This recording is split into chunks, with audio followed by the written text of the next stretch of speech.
ඇත්තටම දැන් මේ කොහොමද මේ ව්‍යවසායකත්වය දියුණු කරන්නට අලුත් යෝජනා හැටියට මොනවද මේ බැංකු මේ ක්‍රමය තුල තිබෙන්නේ? වර්තමානයේ වන විට අපේ රටේ ආර්ථික පසුබෑමක් පිළිබඳව අපේ බොහෝ ආර්ථික විශ්ලේෂකයන් ආර්ථික මේ විෂය පිළිබඳව දන්නා හඳුනන බොහෝ දෙනෙක් සවිස්තරාත්මකව කතා බහ කරනවා, විවිධ මාධ්‍ය ඔස්සේ ඒ පිළිබඳව හෙළිදරව් කරනවා. මෙන්න මේව පිළිබඳව අපි කතා බහ කරද්දී රටට අවශ්‍ය වෙලා තිබෙනවා අලුත් මුහුණුවරකින් ජනතා විශ්වාසය දිනාගත් නව බැංකුකරණයක්. ඒ නිසා මේ නව බැංකුකරණයට මානුෂීය මුහුණුවරක් ලබා දෙන්නට උත්සාහයක් ගන්නව නම් යම්කිසි ආයතනයක් හෝ පුද්ගල කණ්ඩායමක් ඒ පිළිබඳව අපේ අවධානය අපි වඩාත්ම යොමු කළ යුතු වෙනවා. ඒ නිසා තමයි අද දවසේ අප කතා බහ කරන්නට බලාපොරොත්තු වන්නේ සීමා සහිත තාක්ෂණ ව්‍යවසාය සහ කළමනාකරණ සොම්පකාර සංවර්ධන බැංකු සමිතිය සම්බන්ධයෙන්. අර මා කලින් සඳහන් කළ ගමයි පන්සලයි වැවයි දාගබයි මේ ආදි වශයෙන් අපේ දේශීයත්ව ඉස්මතු වන ආකාරයෙන් මේ කටයුත්ත සම්පූර්ණ කරගන්නට පුළුවන් නම් අපි අර බලාපොරොත්තු වන මූලික ඉලක්කයට යන්නට පුළුවන්. මෙන්න මේ සියල්ලම සාක්ෂාත් කරගන්නට අපේක්ෂා පෙරදැරිව තමයි සීමා සහිත තාක්ෂණ ව්‍යවසාය සහ කළමනාකරණ සොම්පකාර සංවර්ධන බැංකු සමිතිය මේ රටේ ස්ථාපිත වෙන්න දැන් ආසන්න කාල පරිච්ඡේදය උදා කරගෙන තිබෙන්නේ. මම මේ පිළිබඳව කතා බහ කරන්නට ආරාධනා කළේ ආචාර්ය ඉශාන්ත සිරිබද්දන මහතාට.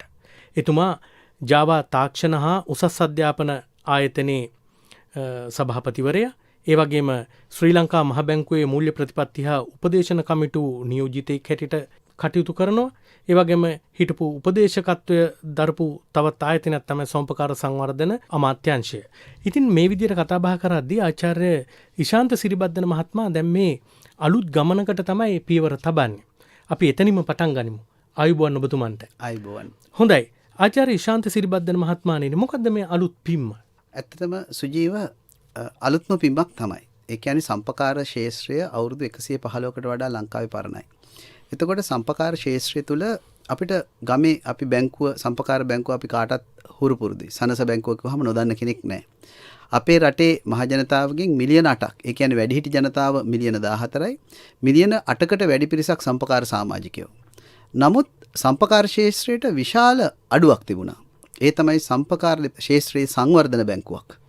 එතකොට ලංකාවේ අවුරුදු 115කට පස්සේ පළමු වතාවට සම්පකාර සංවර්ධන බැංකුවක්, ඒ කියන්නේ අපේ ව්‍යවසායකත්වය සංවර්ධනය කරන්න, අපේ ව්‍යාපාර සංවර්ධනය කරන්න, ව්‍යවසායකයත් එක්ක අත්වැල් බැඳගන්න, මේ සංවර්ධනය සම්බන්ධයෙන් හැදිච්ච පළවෙනි බැංකුව තමයි මේ තාක්ෂණ ව්‍යවසාය හා කළමනාකරණ සංවර්ධන බැංකුව. එතකොට මේ බැංකු සමිතිය අපි කෙටියෙන් හඳුන්වන්නේ ටෙම්කෝ බැංකු සමිතිය කියලා. Technology, entrepreneurship and management cooperative development banking society කියලා. ඉතින් අපි කෙටියෙන් කියනවා ටෙම්කෝ කියලා. ඉතින් මේ බැංකුව මම හිතන්නේ අපි දැන් ආරම්භ කරලා තියෙනවා. අපි වේගවත් ගමනක් යන්න සූදානම් වෙලා ඉන්නවා. හොඳයි. දැන් අපි දන්නවා දැන් මේ බොහෝ වෙලාවට කලින් කාලට අපේ රට තුල විවිධ බැංකු ආරම්භ කරනවා. කාලයක් තිස්සේ මේක පවත්වාගෙන ගියයින් පස්සේ සමහර වෙලාවට මේ ආයතනය බැංකුවක් හැටියට මුල්‍ය ආයතනයක් හැටියට කඩා වැටෙනවා. දැන් ඒ වගේ ඉතිහාසයේ කීපයක්ම සිද්ධ වෙලා තිබෙනවා. දැන් එතකොට ආචාර්ය ඉශාන්ත සිරිබද්දන මහත්මයාණෙනි, දැන් ඔබතුමන්ලා ආවට ගියාට දෙයකට අත ගහන්න නැහැනේ. මේක මේ රටේ ස්ථාපිත වෙච්ච මිනිස්සුන්ගේ ජීවිතත් එක්ක බද්ධ වෙච්ච ආයතනයක් හැටියට තමයි ඉදිරියට එන්නේ. අපිට කොහොමද මේ මිනිස්සු තුල, අපේ ජනතාව තුල මේ මුල්‍ය ආයතනයක් හැටියට මේ විශ්වාසය තහවුරු කරන්නේ? මෙහෙමයි සුජීව මහත්මයා, මේක සම්පකාර බැංකුවක්. එතකොට අපි ව්‍යාපාර ගත්තයින් පස්සේ ඕනම ව්‍යාපාරයක අවදානමක් තියෙනවා. ඒක අපි සාමාන්‍යයෙන් පිළිගන්න ඕන දෙයක්. එතකොට සම්පකාර ශාස්ත්‍රයේ මේ අවදානම නැත්තේ කොහොමද කියන එකයි අපි තේරුම් ගන්න ඕනේ. දැන් අපි උදාහරණයක් විදිහට ගත්තොත් එහෙම ලංකාවේ සාමාන්‍ය බැංකුකරණය ගත්තාම අපි කරන්නේ මහ බැංකුවේ ලියාපදිංචි කරනවා ණය ගන්න, ණය දෙන්න පුළුවන්, ඩිපොසිට්ස් ගන්න පුළුවන් ආයතනයක් විදිහට. එතන මූල්‍ය ආයතනයක් විදිහට අපිට ලියාපදිංචි කරන්න පුළුවන්. අපිට තියෙන ප්‍රශ්නේ මහ බැංකුවත් එක්ක අපි රෙජිස්ටර් කරපුවාම යම්කිසි පුද්ගලයෙක් බැංකුවේ අපි කිම් කෝටියක් තැන්පත් කරා කියලා. මේ ආයතනේ කඩාගෙන වැටෙනවා කියමුකෝ. එතන මහ බැංකුවට ගෙවන්න පුළුවන් වෙන්නේ මේ වෙනකොට ගෙවලා තියෙන්නේ උපරිම ලක්ෂ 5ක් තමයි ගෙවන්න පුළුවන් වෙන්නේ. ඒක තමයි මේ තියෙන ප්‍රශ්නය. හැබැයි සම්පකාර ශාස්ත්‍රයේ මේක නෑ. මේක කවුරුත් පිළිගන්නේ. සම්පකාරත් කඩාගෙන වැටෙනවා. මොකද මිනිස්සුනි මේව කරන්නේ. මිනිස්සු හොරකම් කරනවා, විවිධ දේවල් වෙනවා, කඩාගෙන වැටෙනවා. හැබැයි සම්පකාර ශාස්ත්‍රයේ විශේෂ ක්‍රමවේදයක් තියෙනවා. ඒකේ ඉන්න සමාජිකයන්ට පාඩුවක් නොවන විදියට ඒක සැලසුම් කරලා තියෙනවා.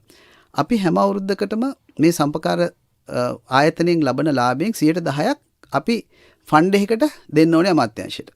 ඒ ෆන්ඩ් එකට කාටවත් අත තියන්න බෑ. ඒක බිලියන ගානක ෆන්ඩ් එකක් විදියට තියෙනවා. අපි හිතමු යම් වෙලාවක සම්පකාර සමිතියක් කඩාගෙන වැටෙනවා කියලා.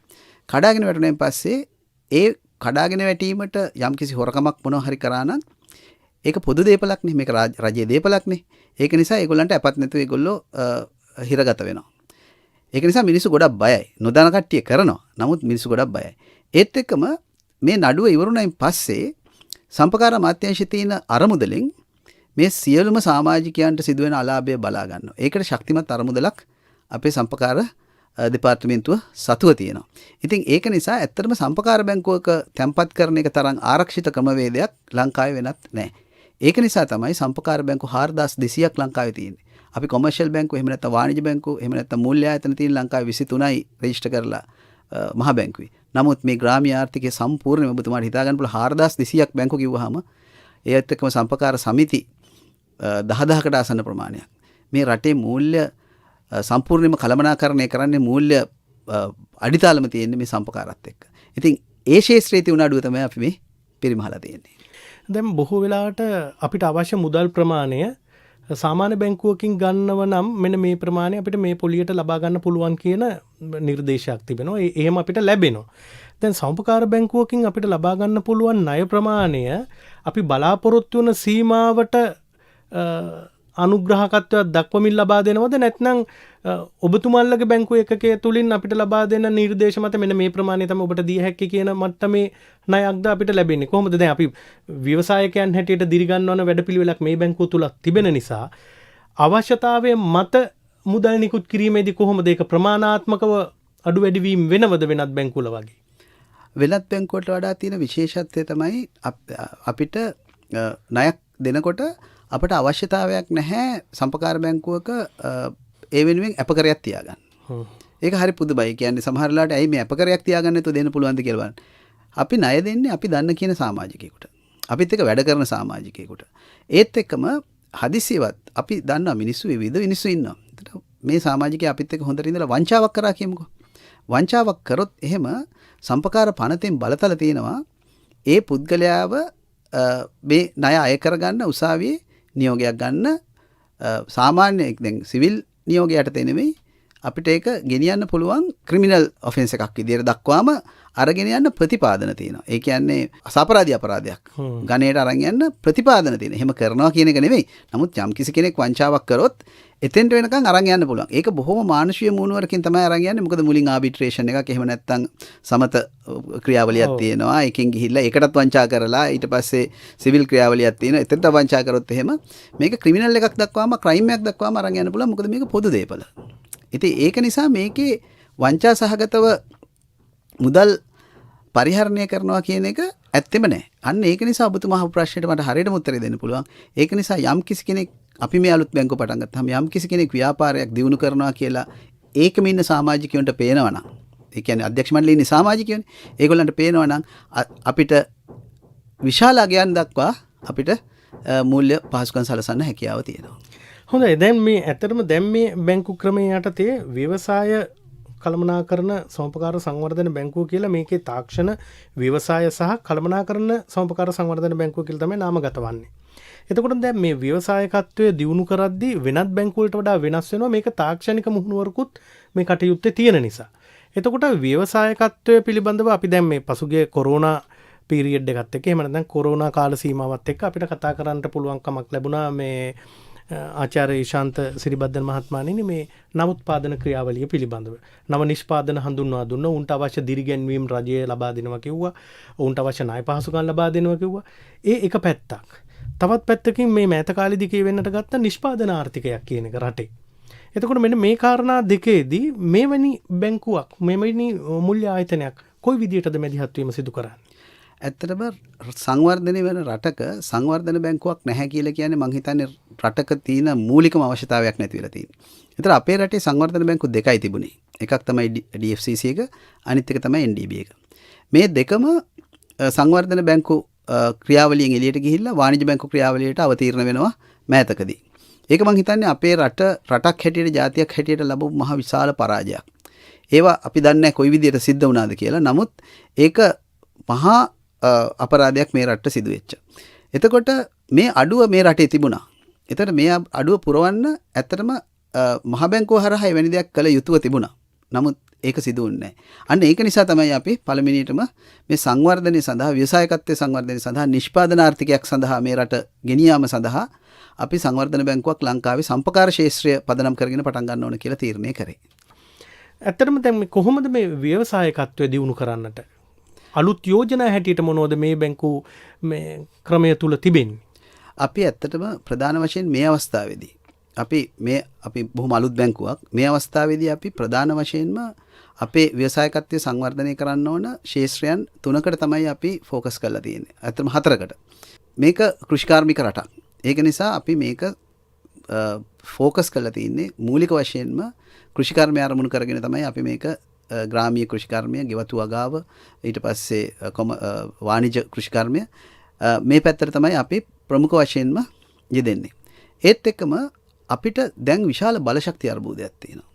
ඒ කියන්නේ අපිට සිද්ධ වෙනවා බලශක්තිය ගෙදරම නිෂ්පාදනය කරගන්න.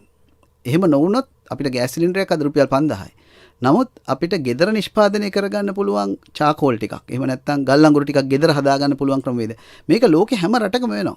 බ්‍රිකටිං මැෂින් කියලා මැෂින්ස් තියෙනවා. තමන්ගේ ගමේ මැෂින් එකක් දාගත්තාම චාකෝල් හදාගන්න පුළුවන්. ඒ චාකෝල් හදනවා කියලා කියන්නේ මම තාක්ෂණිකව කිව්වොත් පොඩ්ඩක් ඒක සෙලියුලෝස් තියෙන්නේ මේ අපි පාවිච්චි කරන හැම දර කෑල්ලකම සෙලියුලෝස් ටික ඔක්සිජන් නැති පරිසරයක රත් කරොත් අංශක 800ට මේක ගල් අඟුරු වෙනවා. ඊපස්සේ ගල් අඟුරු පාවිච්චි කරන්න මේකට පුංචි පොඩි තාක්ෂණයක් තියෙන. අපි ගමෙන් ගමට මේ තාක්ෂණය දුන්නොත් ගමෙන් ගම ගෑස් සිලින්ඩර භාවිතය අපිට නතර කරන්න පුළුවන්. අපේ රටින් ඩොලර්ස් යන එක අයින් කරලා දාන්න පුළුවන්. පිටරට යන ඩොලර්ස් ටික අපිට නතර කරන්න පුළුවන්. ඉතින් වෙනත් රටවල් වල මේවා සිද්ධ වෙන මහා පරිමාණයෙන් අපේ රටේ සිද්ධ වුන්නේ නැහැ. හැබැයි මේක හොඳම අවස්ථාවක් අපිට එවැනි ව්‍යවසායකත්වයන් දියුණු කරන්න ඒ පැත්තේ. ඒත් එකම අපි බලාපොරොත්තු වෙන බයෝගෑස් නිවසේම නිෂ්පාදනය කරගන්න නැත්නම් ගමේ නිෂ්පාදනය. ඒත් එකම අපි බලාපොරොත්තු වෙන සූර්ය ශක්තිය බලශක්තිය බවට නිවසෙන් නිවසට ගෙනියන්න. මෙන්න මේ ටික තමයි ව්‍යවසායකත්වයේ අරමුණු කරගෙන අපි මේ ප්‍රොජෙක්ට්ස් 4 තමයි මූලික වශයෙන් යන්න බලාපොරොත්තු වෙන්නේ. ඔව් ඒ කියන්නේ දැනට ඔබතුමන්ලා දැනට හඳුනාගෙන තිබෙනවා මේ ශාස්ත්‍රයට යන්නට පුළුවන් සහ ජනතාවට ලබා දිය හැකි කිට්ටුම පහසුකම් හැටියට මේව තමයි හඳුනාගෙන තිබෙන්නේ. ඇත්තටම දැන් ඔබතුමා කියන විදිහට දැන් අපි ඉදිරියට මුහුණ දෙන යම් යම් බලශක්ති අර්බුදය හෝ වේවා, ආහාර අර්බුදය හෝ වේවා, මේ හැම එකකටම පිළිතුරක් මේ බැංකුකරණය යටතේ තිබෙනවා. හොයාගෙන තියෙනවා. ඔව්.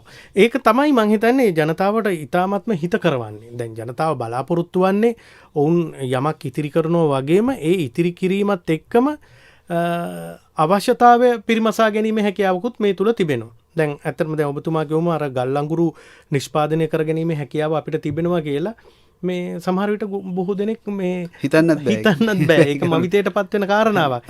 අපිටත් සාමාන්‍යයෙන් ගමේ ගල් අඟුරු නිෂ්පාදනය කරගත හැකිද කියලා. ගෙදර හදාගන්න පුළුවන්ද කියලා. මොකද මේ පොල් කටු අඟුරු ටික උනත් ගල් අඟුරු කරගන්න පුළුවන්. ඔව් ඒකත් ගල් අඟුරු කරගන්න පුළුවන්. දැන් වර්තමානයේ වන විට අපිට ආයිමත් කතා කරන්න පුළුවන් කමක් ලැබිලා තිබෙනවා මේ නිෂ්පාදන ආර්ථිකයක් මත පදනම් වෙච්ච ආර්ථික රටාවකට අපේ රටේ ජනතාව හුරු කරන්නට කියන කාරණය.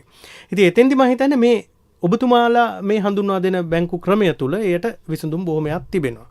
අපි කතා කළොත් ආචාර්ය ඉශාන්ත සිරිබද්දන මහත්මයාණනි දැන් ඔබතුමා මීට පෙර ආතුව මේ තාක්ෂණ කටයුතු සම්බන්ධයෙන් උසස් අධ්‍යාපන ආයතනයක නියමුවෙක් හැටියට කටයුතු කරා. මේ ජාවා ආයතනයේ වර්තමාන වෙනටත් ඔබතුමාහි කටයුතු කරන කෙනෙක්. ඒ වගේම තමයි ශ්‍රී ලංකා මහ බැංකුවේ මුල්‍ය ප්‍රතිපත්ති හා උපදේශන කමිටු නියෝජිතෙක් හැටියටත් කටයුතු කරලා තිබෙනවා. ඒ නිසා ඔබතුමාට මේ බැංකුකරණය පිළිබඳව අලුතෙන් අත්හදා බැලීම් කළ යුතු වන්නේ නැහැ. තාක්ෂණය පිළිබඳව අලුතෙන් කතා කළ යුතු වන්නේ නැහැ.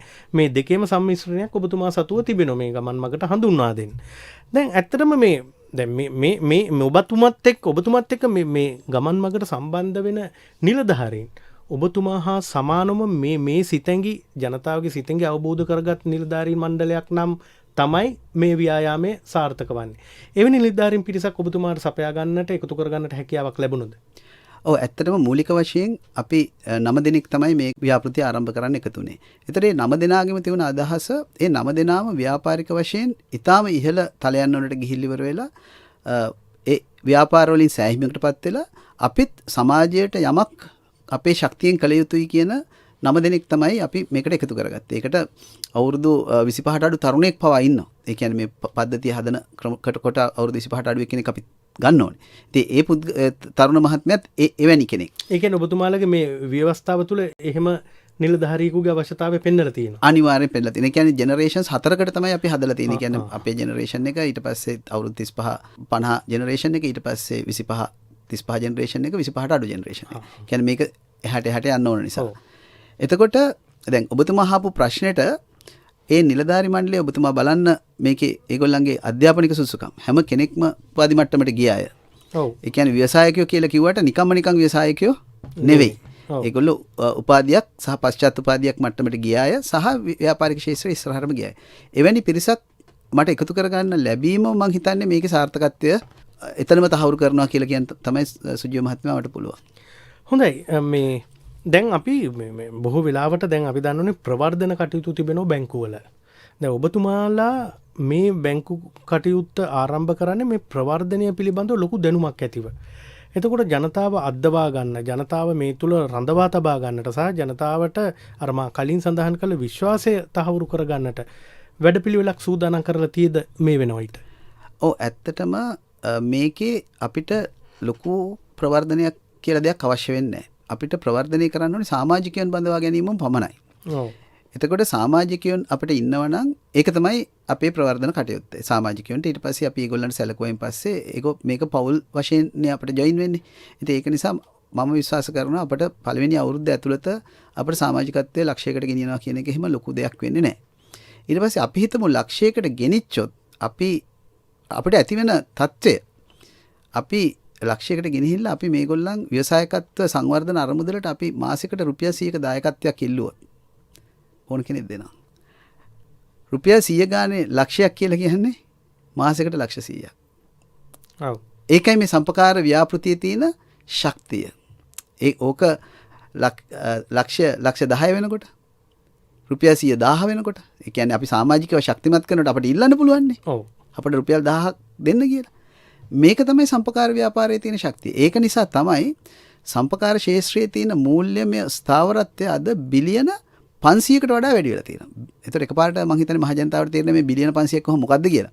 ඒතර මූල්‍යමය ශක්තිය බිලියන 500ක් කියලා කියන්නේ අපි ඉන්දියාවට එක වෙලාවක අපේ වරායේ ජැටිය මිලදී ගන්න සූදානම් වෙලා හිටියා.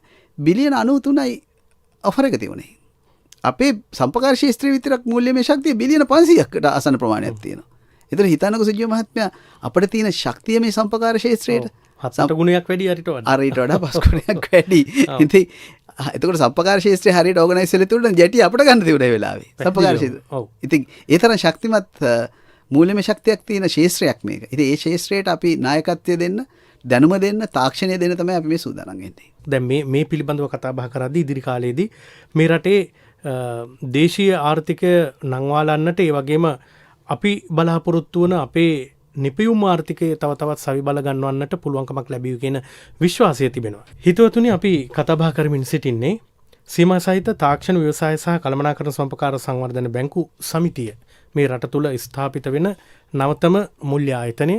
එහි ඉදිරි වැඩ කටයුතු එහෙම නැත්නම් මේ මුල්‍යකරණයේ ඇතිවෙන සුවිශේෂී වූ වෙනස් වීම් පිළිබඳව කතා බහ කරන්නේ. ඒ සඳහා අපි ආරාධනා කළේ එහි සභාපතිතුමන් මෙහි නිර්මාතෘවරයා විශේෂයෙන්ම සඳහන් කරන්නට ඕන මේ කටයුත්ත මෙතරම් දුරට සාර්ථක කරගන්නට පුළුවන්කමක් ඇති අත්දැකීමෙන් පිරිපුන් නිලධාරී මහත්මයෙක් තමයි මෙහි නිර්මාතෘවරයා හැටියට ඉන්නේ. එතුමා ආචාර්ය ඊශාන්ත සිරිබද්දන මහත්මයා. එතුමා තමයි අද අපේ කතා බහට එකතු වෙලා තිබෙන්නේ. දැන් මේ ආචාර්ය ඊශාන්ත සිරිබද්දන මහත්මයාණෙනි මේ ව්‍යවසාය සංවර්ධනය පිළිබඳව මම හිතන්නේ කාලයක් තිස්සේ අපේ අවධානය යොමු වෙච්ච තැනක්. දැන් හැම බැංකුවකම ව්‍යවසාය සංවර්ධනය උදෙසා කෙටි ණය, දිගු කාලීන ණය, ওই විදිහට විවිධ ණය ක්‍රමවේද පවා හඳුන්වා දී තිබෙනවා. එතකොට දැන් මේ බැංකුවෙන් ව්‍යවසාය සංවර්ධනය උදෙසා ණයවර නිකුත් කරන්නට කොයි විදිහටද ක්‍රමෝපාය සකස් කරලා තිබෙන්නේ? අපි වෙනස්ම විදියකට තමයි කරන්න බලාපොරොත්තු වෙන්නේ. ඇත්තටම මම මේක හරියටම මාතෘකාව ගත්තොත් අපේ තියෙන ව්‍යවසාය, තාක්ෂණ, කළමනාකරණ. ඔව්. ඒතර ව්‍යාපාරයක් ගොඩනැගීම සඳහා අවශ්‍ය ශේෂ්ත්‍රයන් තුනම. ඒක නිසා මම මේ තුන ගැනම ඔබතුමාට පොඩි විස්තරයක් කරන්නම්. ව්‍යවසාය සංවර්ධනය කියලා කිව්වෙන් පස්සේ අපි හිතනවා මේ වාණිජ බැංකුවලුත් ව්‍යවසායන් සංවර්ධනය වෙනවා කියලා වෙනවා එක්තරා ප්‍රමාණයකට. වාණිජ බැංකු වලට ඒගොල්ලන්ගේ අපි කියන ඒගොල්ලන්ගේ මැන්ඩේට් එකෙන් ඒගොල්ලන්ට එහෙම ලොකු හැකියාවක් නැහැ ව්‍යවසායක සංවර්ධනය කරන්න. උදාහරණයක් විදිහට ඒගොල්ලන්ට වසර 4කට වඩා දිගු කාලීනව ප්‍රාග්ධන ණයක් දෙන්න පුළුවන් ඒගොල්ලන්ට ෆන්ඩ් එකක් ආවොත් විතරයි. නැත්තම් ඒගොල්ලන්ට බෑ ඒක. නමුත් ඒ බැංකු වාණිජ බැංකු නිසා ඒව හදලා තියෙන්නේ දැන් අපි උදාහරණයක් විදිහට ඔබතුමා කල්පනා කරලා බලන්න ඔබතුමා නිවාසයකට ණයක් ගන්න ගියොත් අවුරුදු 20කට නිවාස ණයක් ගන්න පුළුවන් බැංකුවකින්. හැබැයි ඔබතුමා ව්‍යාපාරිකයෙක් විදිහට අවුරුදු 10කට ණයක් ගන්න ගියාම ගන්න බෑ. ඒතර අපිට පැහැදිලිවම තේරෙනවා මේ වාණිජ බැංකු කියලා කියන්නේ ඒවා නිර්මාණය වෙලා තියෙන්නේ සහ ඒකේ පදනම හැදිලා තියෙන්නෙම වාණිජ ණය දෙන්න. එහෙම නැත්නම් අපේ ආර්ථිකය ඒවෙන් ගන්න ණය නිසා අපි යන්නේ පාරිභෝජන ආර්ථිකයකට. නිෂ්පාදන ආර්ථිකයකට යවනවා නම් අපිට පුළුවන් වෙනෝනේ බැංකුවට අවුරුදු 10කට ගිය ගමන්ම කැපිටල් ලෝන් එකක් දෙන්න. එතකොට ගෙවන්න තියෙන ඉන්ස්ටෝල්මන්ට් එක පොඩි. ඒක නිසා ආයතනයේ කැපිටල් එක ටික ටික වැඩි වෙනවා. වැඩි වෙනකොට ආයතනය දියුණු වෙනවා. නමුත් කෙටි කාලිනව දුන්නාම අපි ගත්ත ණය අපි ලබන සම්පූර්ණ ලාභය වගේ ඉන්ස්ටෝල්මන්ට් එක ගෙවන්න. එතකොට අපේ කැපිටල් ඇකියුමුලේෂන් එකක් වෙන්නේ නැහැ. ඉතින් එතකොට අපිට තේරෙනවා මේ වාණිජ බැංකු හැදිලා තියෙන හැම ඕනේ රටට. ඒවා හැදිලා තියෙන පරිභෝජනය. නමුත් ලංකාවේ තියෙන ඒවා නිසා අපේ රට අපි දන්නේම නැතුව පරිභෝජන ආර්ථිකයකට පරිවර්තනය වෙලා අපේ රටට කරන ආයනයන වැඩි වෙලා අපනයන වලට වඩා අපි කන්සියුමර් ඉකොනොමි එකටම ගිහිල්ලා. ඒක තමයි මේ තියෙන අර්බුදය. එතකොට අපි ඒක නැති කරන්න තමයි අපි මේ ව්‍යවසායකත්ව ණය යෝජනා ක්‍රම ගේන්නේ. අපේ ව්‍යවසායකත්ව ණයක් පටන් ගන්නෙම අවුරුදු 5ට වැඩියෙන්. මේක අපි අවුරුදු 10 20 දක්වා යන්න අපි බලාපොරොත්තු වෙනවා. අපිට යන්න පුළුවන්. මොකද අපි කාගේවත් සල්ලි නෙවෙයි අපි තියාගෙන ඉන්නේ. අපි සමාජිකයන්ගේ දායක මුදල්නේ අපි තියාගෙන ඉන්නේ. ඒතර ඒ සමාජිකයන්ටමනේ අපි ණය දෙන්නේ. අපි කාගෙන් හරි අරගෙන පොලියට ඒගොල්ලන්ට පොලියක් ගෙවන්න නැහැනේ අපිට. ඒගොල්ලන්ට ණය දෙනකොට ඒගොල්ලන්ට පොලිය අඩු වුණත් ඒගොල්ලන්ට ප්‍රශ්නයක් නැහැ. අපි ඒගොල්ලන්ගේ කියනවා හරි ඕගොල්ලන්ට පොලිය දෙන්නේ නැහැ. හැබැයි අපි අවුරුදු 10ක ණයක් දෙන්නම්. අපි ඕගොල්ලන්ට පොලිය දෙන්නේ නැහැ. අපි ඕගොල්ලෝ තැම්පත් කරලා තියෙන ප්‍රමාණය වගේ 10 ගුණයක් අපි ණය දෙන්නම්. කිව්වහම අපිට ඒ දේ කරන්න පුළුවන් නේ. ඒකයි සම්පකාර ශාස්ත්‍රයේ ව්‍යවසායකත්ව ණය සම්බන්ධයෙන් අපිට තියෙන ශක්තිය. ඊට පස්සේ තාක්ෂණය. තාක්ෂණය කිව්වහම බැංකුව වලට අඩුතරේ මම කියන්නේ ලංකාවේ බැංකුව වලටවත් තාක්ෂණය නැහැ කියලා. අපි පේමන්ට් ගේට්වේ එක පාවිච්චි කරන දැන් ඊයේ පෙරේදා අපි ගත්ත අපිට එනවා QR කෝඩ් එකෙන් ගෙවන්න පුළුවන්. මේ අපි මේ රටේ පුරවැසි විදිහට මේවා කතා කරනවා.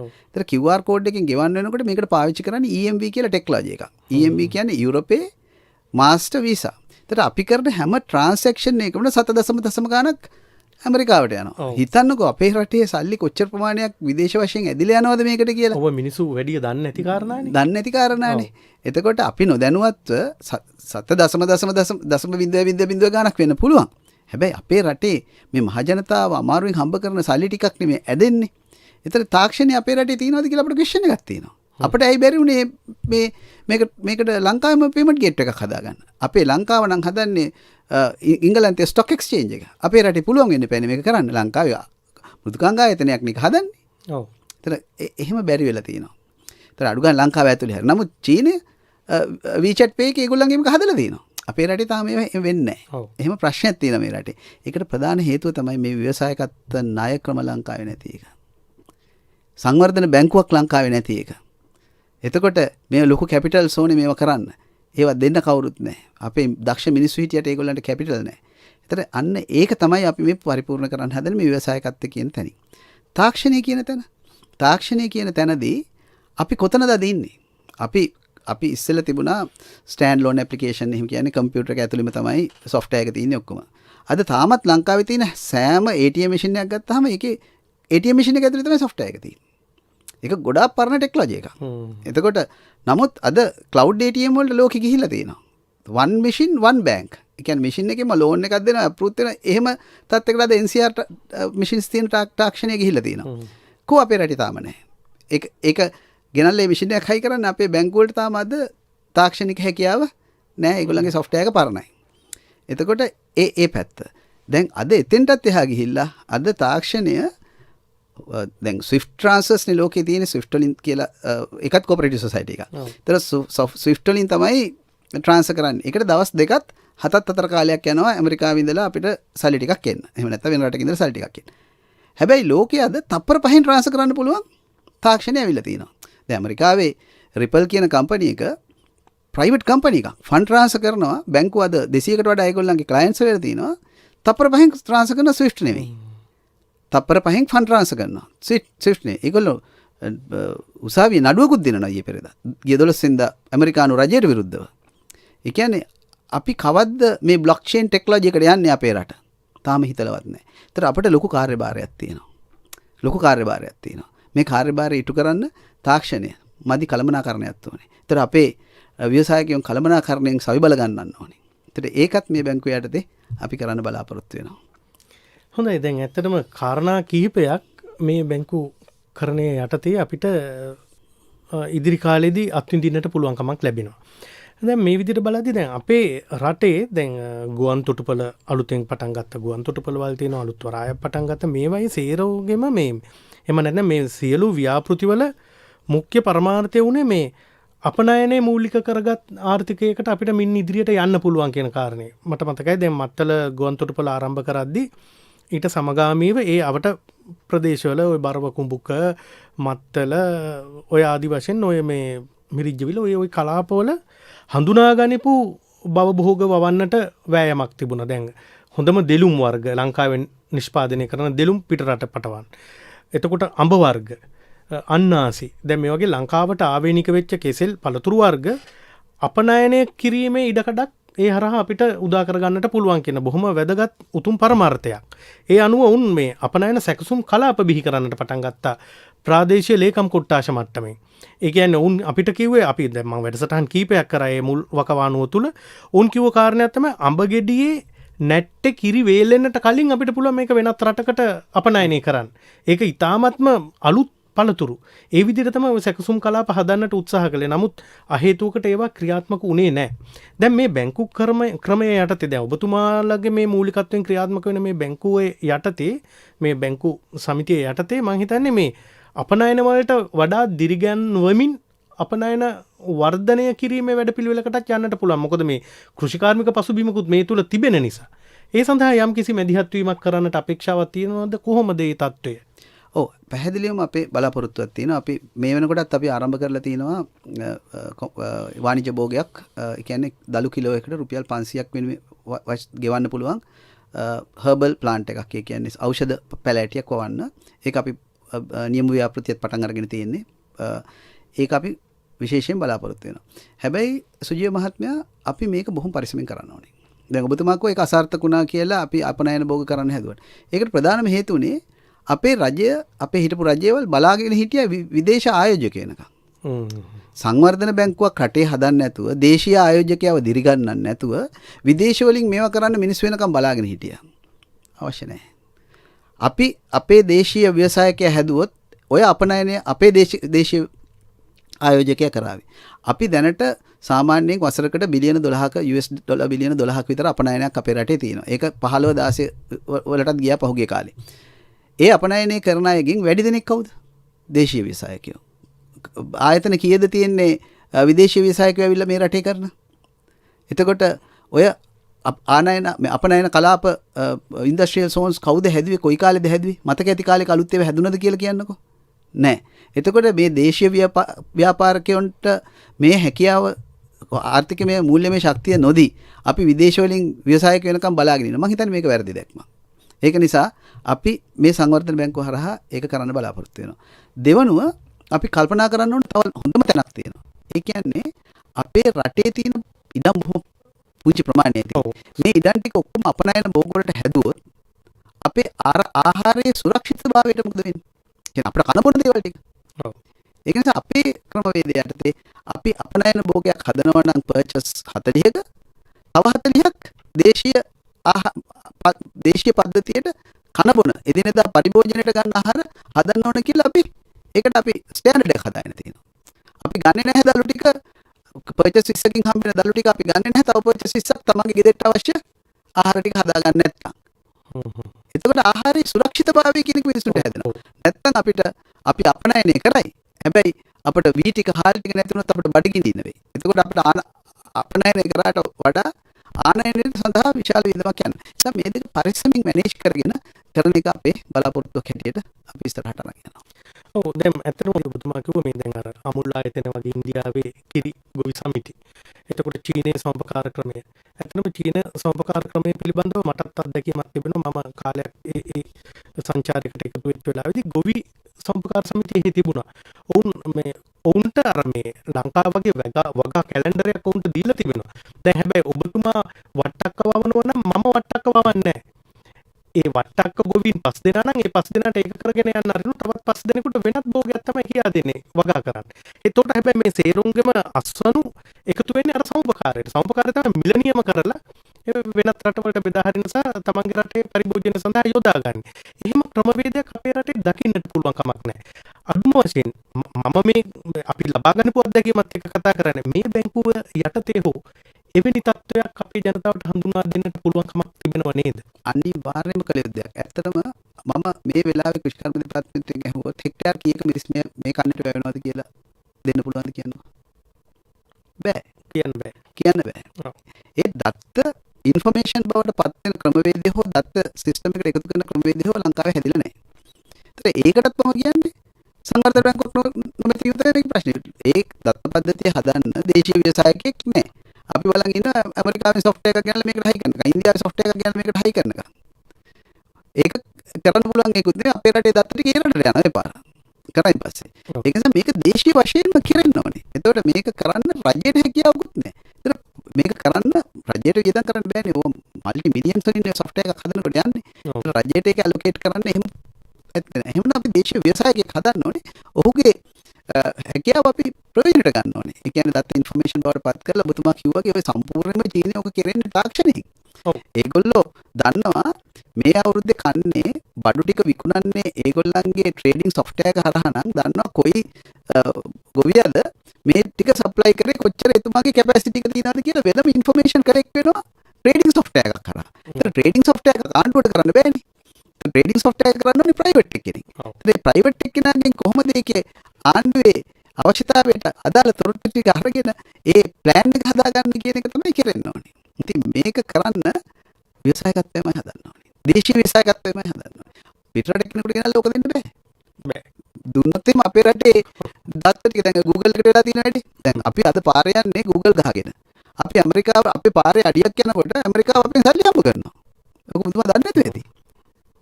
අපි දන්නේ නැතුව පාරවල් ටික Google එකට විකුණලා තියෙන්නේ. අපින් ගන්න නැහැ. නමුත් ටැක්සි වලින් ගන්නවනේ. ඕක තව ටික කාලයක් යනකොට ඕක වැඩි කරාම මොකද කරන්නේ? අපේ රටේ කොච්චර මුදල් ප්‍රමාණයක් ඇදලා යනවද අපි දන්නේ නැතුව. මේකට කියන්නේ ඩිජිටල් ග්ලෝබලයිසේෂන් කියලා. එහෙම නැත්නම් ඩිජිටල් යටත් විජිතකරණය කියලා. ඒකට අපි යටත් වෙන මේ දේශීය ව්‍යවසායකත්වය හැදුවේ නැත්නම්. ඔව් ඒ වගේම දැන් ඔබතුමා කියනවා වගේ ඒ කාරණාට තවත් යමක් එකතු කරොත් මම හිතන්නේ අපේ පුද්ගලිකත්වය පවා ඒ රට අරගෙන තියෙන්නේ සම්පූර්ණයෙන්ම. අපි ඒ භයානක තත්ත්වයක්. අතිශයින් භයානකයි. දැන් අපි ටෙලිෆෝන් කෝල්ස් ටික ගත්තේ ටෙලිකමියුනිකේෂන් කියන්නේ WhatsApp එකකින් තව ටික දවසකින් ටෙලිකොම් එකට වැහිලා යනකොට අපිට WhatsApp එකට ගන්න වෙනවනේ. අනිවාර්යයෙන්. ටෙලිකොම් එක පරිපාලනය කරගන්න බැරුව වැහෙනවා. දැන් කෝල් ටික නැහැ නේ ඒගොල්ලන්ට. ඔව්. ඒතර වැහෙනකොට අපිට ඇමරිකාවට ගියවන්න වෙනවා WhatsApp එකට. අපි ඍජුවම විදේශ රටක් එක්ක සම්බන්ධ වෙලා අපේ මුදල් එහෙට යවනවා. අපි යටත් විදියක් වෙනවා මේ දදෙනවත්. මේකට කියන්නේ ඩිජිටල් කොලොනයිසේෂන් කියලා. ඔව්. අපි යටත් විදියක් කරනවා. මේකට අපි දැම්ම සූදානම් වෙන්න ඕනේ නැද්ද කියන සුජු මහත්තයා? පැහැදිලිවම. මේක ලෑස්ති මේක අතිශය භයානක තත්ත්වයක්. ඔව්. මේ අපිට තිබෙන්නේ තව විනාඩි 2ක පමණ කාලයක්. දැන් අපි අවසන් වශයෙන් කතා කරලා මේවා මේ ටිකක් දිගට කතා කළ යුතු කාරණා අපි ඉදිරි දිනකදී යලි හමුවෙමු. දැන් මේ කවදාද මේක මේ ස්ථාපිත කිරීමේ මූලික කටයුතු සාර්ථක වෙන්නේ? අපි කවදාද පටන් අරන් තියෙන අපි ණය දෙන්න පටන් අරන් තියෙන අපි විශාල ණය ප්‍රමාණයක් දැන් මේනොට ඉෂු කරලා තියෙනවා. ව්‍යවසායකයන්ට මේ ඉෂු කරලා තියෙන්නේ. අපි ප්‍රොජෙක්ට්ස් වලට යන්න බලාපොරොත්තු වෙනවා තව මාස 2කින්. ඒ කියන්නේ පයිලට් ප්‍රොජෙක්ට් එකක් කරලා තියෙනවා අපි වෙනකොට. ඊට පස්සේ අපි බලශක්තිය ඒ කියන්නේ ඇත්තටම ලිපක් අපි බලාපොරොත්තු වෙනවා ලිපක් හඳුන්වලා දෙන්න. ලොකු දෙයක් නෙවෙයි. ලංකාවේ පේටන්ට් එක තියෙන ලෝකෙම නැති ලිපක් තියෙන නිෂ්පාදකයෙක් ඉන්නවා ලංකාවේ. ඔහුතාම ලිප් 45 අලෙවි කරලා තියෙනවා. මධ්‍ය ප්‍රදේශයේ බටපොළ කියලා ආයතනය. අපි ඔහුව ලංකාව ඔහුගේ ලිප කරන්න අපි බලාපොරොත්තු වෙනවා. ඔව්. ඒකත් ජාතික සංකල්පයක් හැටියට ගෙන්නන්න බලාපොරොත්තු. ජාතික සංකල්පයක් විදිහට ගේන්න. ව්‍යවසායකයෝ. කොහොමද වැදගත්. ඇත්තටම දැන් මේ වගේ දැන් වසරකට මෙන්න මෙවැනි ව්‍යවසායකයෙක් අපිට හඳුනා දෙන්නට පුළුවන් නම් ජාතිකත්ව ඉස්මතු වෙන ආකාරයට මම හිතන්නේ බැංකු මුද්‍රාව හැටියට ඔහුම යොදා ගන්නට පුළුවන් කමක් තිබෙනවා. අනිවාර්යයෙන්. ඔව් ඒ තුල අපිට පුළුවන්කමක් ලැබෙවි ඉදිරි කාලේදී ජනතාවත් එක්ක බද්ධ වෙච්ච අපේම මුල්‍ය ආයතනයක් හැටියට මේ බැංකුව පිළිගන්නට. එසේනම් දැන් ඉදිරි කාලයකදී අපි ඒ පිළිබඳව වැඩිපුර කතා කරමු. ඔබතුමා මම හිතන්නේ මට දැන් ඔබතුමා මෙතනින් මැදිරියෙන් නිදහස් කරන්නට සිද්ධ වෙන්නේ මා සතුව ගොඩක් ප්‍රශ්න තියෙද්දි. නමුත් කාලය හරස් වෙනවා. අපි ඉදිරි දිනකදී ඒ පිළිබඳව කතා කරමු. අපි එහෙමනම් බෙහෙවින් ස්තුතිවන්ත වෙනවා අද දවසේ අපත් එක්ක එක්වීම පිළිබඳව. සීමා සහිත තාක්ෂණ ව්‍යවසාය සහ කළමනාකරණ සම්පකාර සංවර්ධන බැංකු සමිතියේ නිර්මාතෘවරයාණන් ඒ වගේම එහි සභාපතිතුමන් ආචාර්ය ඉශාන්ත සිරිබද්දන මහත්මයාට අපත් එක්ක එක්වීම පිළිබඳව මම යලිත් ආරාධනා කරනවා. ඉදිරි දිනකදී අපි යලිත් කතා කරමු, එකතු වෙමු. රට වෙනුවෙන් යමක් කරන්නට වෙරදරමු. බොහොම ස්තුතියි ඔබතුමාට අද අපි වෙනුවෙන් සහභාගී